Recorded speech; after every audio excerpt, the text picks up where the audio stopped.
নমস্কার বন্ধুরা, কালকেই আমরা আমাদের made in India Akash NG কিভাবে তুরস্ককে সমগ্র বিশ্বের সামনে লজ্জায় ফেলে দিয়েছিল সেই বিষয়ে বিস্তারিত একটি ভিডিও বানিয়েছিলাম।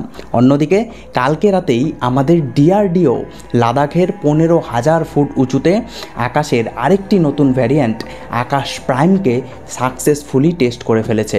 এই নতুন আকাশ প্রাইম কিভাবে আমাদের বাকি আকাশের ভ্যারিয়েন্টগুলির থেকে আলাদা সে তো একটু পরেই জানতে পারবেন। তবে অনেকেরই মনে প্রশ্ন আসে যে আকাশের এতগুলি ভ্যারিয়েন্টের বিশেষ করে এই আকাশ প্রাইমকে তৈরি করার প্রয়োজন কী ছিল? এটি কি আকাশ এনজিএর থেকেও বেশি ভালো? যারা আমার ভিডিও দেখেন তারা তো অলরেডি জেনে গেছেন যে ব্রাজিলের আমাদের কাছ থেকে আকাশ এয়ার ডিফেন্স সিস্টেমকে কেনার কথা ছিল, কিন্তু আকাশের রেঞ্জ 25 কিলোমিটারের হওয়ায় তারা ইতালির সঙ্গে আলোচনা করছিল, কারণ তাদের আকাশের থেকে একটু বেশি রেঞ্জের এবং একটু বেশি আধুনিক এয়ার ডিফেন্সের প্রয়োজন। এবং এবার আমাদের থেকেও একটু সময় নষ্ট না করে ব্রাজিলকে আমাদের আকাশের বেস্ট ভ্যারিয়েন্ট আকাশ এনজিকে অফার করা হয়। এটির রেঞ্জ আকাশের থেকে 3 গুণেরও বেশি। তবে এখানেও একটি সমস্যা রয়েছে। আমরা অফার তো করে দিয়েছি অনেক বেশি ভালো এয়ার ডিফেন্স, কিন্তু এত ভালো এয়ার ডিফেন্সের কি আদৌ ব্রাজিলের ভূ রাজনৈতিক সমীকরণ অনুসারে কোনো দরকার আছে? অনেকেরই এমন একটা ধারণা আছে যে আমাদের কাছে তো রাশিয়ার S-400 আছেই, যার রেঞ্জ 400 কিলোমিটার। তাহলে আমাদের এরকম শর্ট মিডিয়াম রেঞ্জের এয়ার ডিফেন্স বানানোর প্রয়োজনীয়তাই বাকি। আর যদি আত্মনির্ভরতাই এর কারণ হয়ে থাকে তাহলে তো আমাদের প্রজেক্ট কুশাও আছে, যার ফলে টেকনিক্যালি ভাবলে তো আমরা S-400-এর থেকেও ভালো এয়ার ডিফেন্স সিস্টেম বানানোর দোরগোড়ায় দাঁড়িয়ে। তাহলে আকাশের কি দরকার? আকাশ যদি আমাদের কাছে না থাকতো তাহলে আমাদের অবস্থাও ইসরায়েলের মতোই হয়ে যেত। ইসরায়েলের আয়রন ডোমের নাম তো অনেকেই শুনেছেন। এটিকে আপনারা ইসরায়েলের S-400 বলতে পারেন। এটি দিয়েই ইসরায়েল ইরান অথবা হামাস, হিজবুল্লাহ থেকে আসা ড্রোন, মিসাইল ইত্যাদিকে ধ্বংস করে, কিন্তু এর ফলে ইসরায়েলের অনেক খরচাও হয়ে যায়। অন্যদিকে আমাদের সঙ্গে পাকিস্তানের বাউন্ডারি তো ইসরায়েল গাজার বাউন্ডারির থেকেও অনেক বড়, এবং যেভাবে অপারেশন সিঁদুরে পাকিস্তান তুরস্কের সস্তার ড্রোনকে আর চীনের মিসাইলকে শয়ে ব্যবহার করেছিল, সেগুলির সবগুলোকেই যদি আমরা S-400 দিয়ে ধ্বংস করতাম তাহলে আমাদের বিশাল খরচা হয়ে যেত। এমনকি অনেক বেশি S-400-এর ব্যাটারিরও প্রয়োজন পড়তো, যা চলমান রাশিয়া ইউক্রেন সংঘাতের মধ্যে রাশিয়া আমাদেরকে সাপ্লাই করতে পারতো কি না সেটাও অন্য প্রশ্ন। এবং এখানেই বাজিমাত করেছে আমাদের আকাশের ডিফেন্স সিস্টেম।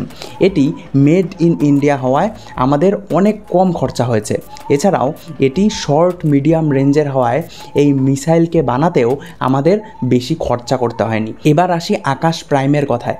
আমরা ব্রাজিলকে আকাশ এনজি অফার তো করে দিয়েছি, কিন্তু এটির রেঞ্জ 70 থেকে 80 কিলোমিটার, যা ব্রাজিলের দরকারের চেয়ে অনেক বেশি।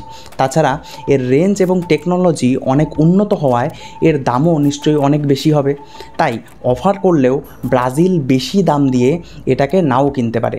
তবে আমাদের এই নতুন আকাশ প্রাইমকে সাকসেসফুলি টেস্ট করে যেন ব্রাজিলকেই বলা হচ্ছে, দাঁড়াও বন্ধু, আমি রেডি। এই আকাশ প্রাইমের রেঞ্জ বলা হচ্ছে 40 কিলোমিটার, এবং লাদাখের 15,000 ফুট উচ্চতায়, যেখানে শ্বাস নেওয়াটাই আলাদা একটা চ্যালেঞ্জ, সেখানে সফলভাবে এর টেস্ট সম্পন্ন হয়েছে। তাও শুধু একটা না, একসাথে 2টো টার্গেটকে সরাসরি আঘাত করতে পেরেছে এটি। অত্যন্ত ঠান্ডা আর পাতলা বাতাসের মধ্যে এই সিস্টেম যেভাবে টার্গেটকে ধ্বংস করেছে সেটা দেখিয়ে দিল ভারত এখন হিমালয়ের সীমান্তে অত্যন্ত কঠিন আবহাওয়াতেও একেবারে প্রস্তুত। এখন ভারত এটিকে ব্রাজিলকে অফার করবে কি না সেটি দেখার বিষয়। তাহলে বর্তমানে আমাদের আকাশ পরিবারে আছে 3 ভাই: আকাশ ক্লাসিক, আকাশ প্রাইম আর আকাশ এনজি, যাকে নেক্সট জেনারেশন আকাশ মিসাইলও বলা হয়। তাহলে এক নজরে দেখে নেওয়া যাক কোনটি কেমন। আকাশের range 25 kilometre, flight ceiling 20 kilometre, command guidance অর্থাৎ বাইরে থেকে এটিকে কমান্ড দিতে হয়।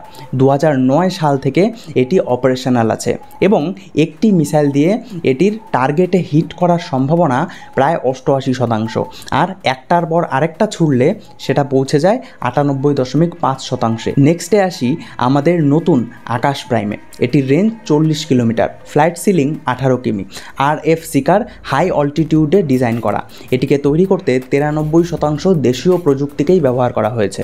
এরপর আমাদের আকাশ ফ্যামিলির সবচেয়ে বেস্ট আকাশ এনজি, যার রেঞ্জ 70 থেকে 80 kilometre, AESA radar, optical fuse সম্পন্ন স্টেলথ টার্গেটকেও ধ্বংস করতে সক্ষম এই মিসাইলকে ভবিষ্যতের যুদ্ধের জন্য প্রস্তুত করা হয়েছে। অপারেশন সিঁদুরের পর তো আমরা একদম বুঝে গেছি যে ভবিষ্যতের যুদ্ধে শত্রুর মাটিতে সেনা নামানোর সম্ভাবনা খুবই কম। ভারতের মাটি থেকেই আমাদের মিসাইল দিয়ে শত্রুর ঘাঁটিকে ধ্বংস করে দেওয়া হবে এবং শত্রুর মিসাইল এবং ড্রোনকে ধ্বংস করার জন্য আমাদের কাজে আসবে এই আকাশ ফ্যামিলির। তবে আমাদের সেনা একবার তো অবশ্যই মাঠে নামবে, যখন আমরা বেআইনিভাবে পাকিস্তানের দখল করে রাখা কাশ্মীরের অংশকে আবার পুনরুদ্ধার করব। তবে এই সব উন্নতি এমনি এমনি আসেনি।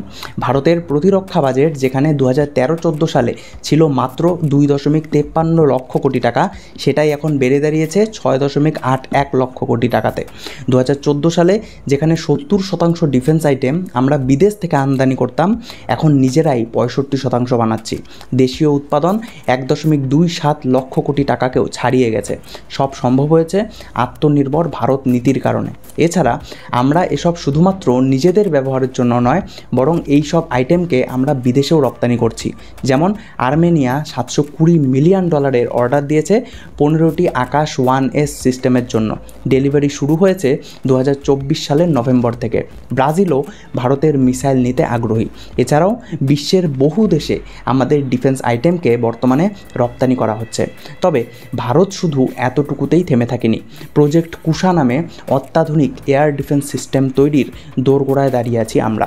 এটা ভারতের নিজস্ব লং রেঞ্জ SAM অর্থাৎ surface two air missile system. 21,700 কোটির বাজেট, 5টা স্কোয়াড্রন, এটি ম্যাক 7 পর্যন্ত শত্রুর মিসাইলকে ঠেকাতে পারবে।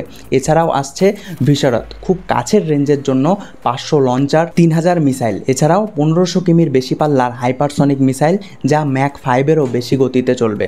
তাই পুরো ভিডিওটা দেখে যদি আপনার মনে হয় যে ভারত ভবিষ্যতের ডিফেন্স সুপার পাওয়ার হওয়ার দিকে দ্রুত এগোচ্ছে, তাহলে নিচে একটি কমেন্ট করে জানিয়ে দিন। তবে ভিডিওটি যদি আপনারা এখনও দেখছেন, তাহলে একটাই রিকোয়েস্ট যে একটি লাইক এবং সাবস্ক্রাইব করতে ভুলবেন না, কারণ এটি আপনাদের জন্য সামান্য মনে হলেও এটি আমাকে আরও এমন নতুন নতুন ভিডিও নিয়ে আসতে অনুপ্রেরণা যোগায়। দেখা হচ্ছে পরের ভিডিওতে। ধন্যবাদ।